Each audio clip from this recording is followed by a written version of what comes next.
കോഴിക്കോട് കാരശ്ശേരിയിൽ മുസ്ലിം league യോഗത്തിൽ തമ്മിലടി. സ്ഥാനാർത്ഥി നിർണയത്തിനായി ചേർന്ന യോഗത്തിലാണ് കൂട്ടത്തല്ല് നടന്നത്.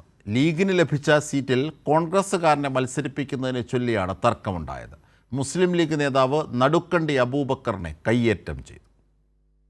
മുസ്ലിം ലീഗിന് അനുവദിച്ച കാരശ്ശേരി പഞ്ചായത്തിലെ 16-ാം വാർഡിൽ കോൺഗ്രസ് അനുഭാവിയെ സ്വതന്ത്ര ചിഹ്നത്തിൽ മത്സരിപ്പിക്കുന്നു എന്നാരോപിച്ചാണ് ലീഗിലെ ഒരു വിഭാഗം നേതൃത്വത്തിനെതിരെ രംഗത്ത് വന്നത്. നോർത്ത് കാരശ്ശേരി മുസ്ലിം ലീഗ് ഓഫീസിൽ നടന്ന സ്ഥാനാർത്ഥി നിർണയ ചർച്ച വാക്കുതർക്കത്തിലും തമ്മിലടിയിലും കലാശിച്ചു. യോഗം കഴിഞ്ഞ് പുറത്തിറങ്ങിയ ലീഗ് കർഷക സംഘം പ്രസിഡന്റ് നടുക്കണ്ടി അബൂബക്കറിനെതിരെ തെറി വിളിച്ചുകൊണ്ട് പ്രവർത്തകർ രംഗത്തെത്തി.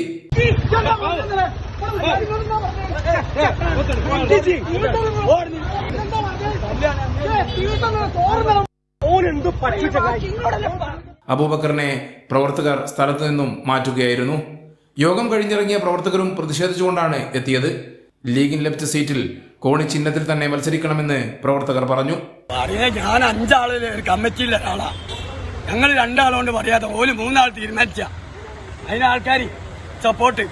ഞങ്ങൾ ലീഗിന്റെ ചിഹ്നത്തിൽ മത്സരിക്കാനും നിൽക്കാന്നും പറഞ്ഞത് അതിന് സപ്പോർട്ടാ, പൂർണ്ണ സപ്പോർട്ട്. ലീഗിനെ പറ്റും, കോണി പറ്റൂല. കാരശ്ശേരി 15-ാം വാർഡിലെ സ്ഥാനാർത്ഥി നിർണയവുമായി ബന്ധപ്പെട്ട് കടുത്ത ഭിന്നതയാണ് ലീഗിനുള്ളിൽ നിലനിൽക്കുന്നത്. കൈരളി ന്യൂസ്, കോഴിക്കോട്.